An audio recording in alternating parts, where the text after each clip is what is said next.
There's there's an interesting picture I saw the other day, or it might have been part of a meme. I don't really know.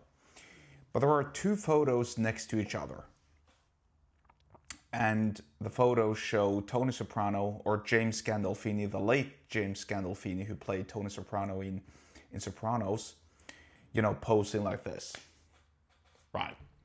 Before, I don't know, probably as part of a photo shoot before filming a scene in The Sopranos. I don't really know. And then I'm actually noticing something different now that I didn't notice the first time. I'll make sure to include it. Not that it matters that much. However, so next to the original photo, there is the similar photo, but where he slimmed down maybe 60 pounds. In other words, someone has used AI or, I don't know, Adobe Photoshop maybe, to manipulate the photo so that Tony Soprano looks slim, right? And obviously, and the text below, or actually the text above says, some people just look better bigger.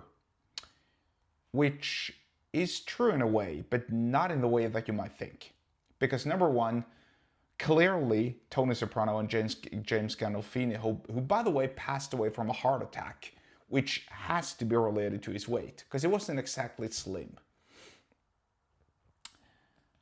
Clearly, Tony Soprano, I'm just going to refer to him as Tony Soprano because to me, he'll always be Tony Soprano. It's kind of like George from Seinfeld. I know his real name is Jason Alexander, but to me, he'll always be George. Same with Ross from Friends. He'll always be Ross. He won't be David Schwimmer. It's just, it's just printed in my mind, really. Ingrained in my mind, rather. Anyway, getting back to the point here. It is true that the overweight version of Tony Soprano, the normal version, looks better than the slim one. But that's because the slim one is unnatural, because I never got to see Tony Soprano or James Gandolfini being slim, especially not as part of the show. And so that's number one. James Gandolfini never really lost weight when he played Tony Soprano. Number two, the proverbial archetype of an Italian mobster is a fat, overweight guy. Let's just be honest about it. No, I'm not saying that there aren't Italian mobsters who are gorgeous looking, handsome, athletic, jacked. There probably are.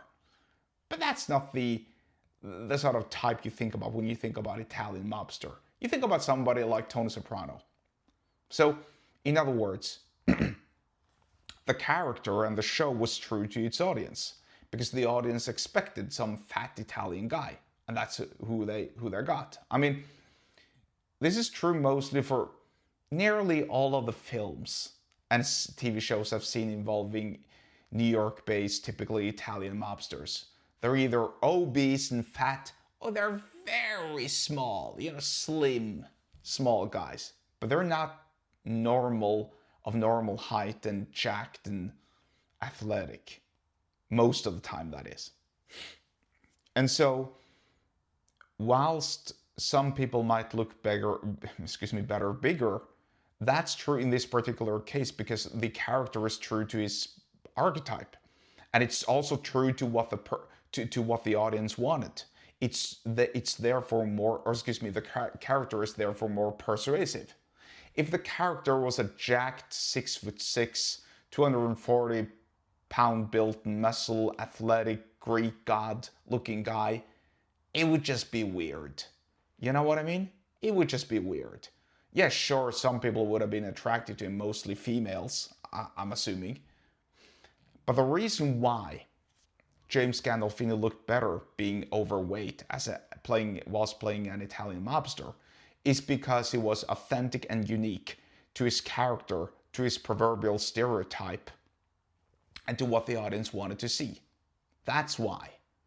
And in that regard, he looked better, bigger, but not because in and of itself he looked better, bigger. And let's not forget that he tragically passed away from a heart attack, like I said, which has to be, I'm not a doctor, so I'm just speculating, but it has to be related to his weight. Come on, let's not kid ourselves. So the point being, persuasion works always better if it's authentic and unique, and not for the superficial reasons that you might think. If you want to learn more about persuasion and sales, get subscribed to my email list. The link to do so is in the app subscription wherever you're watching or listening to this, and I'll see you there.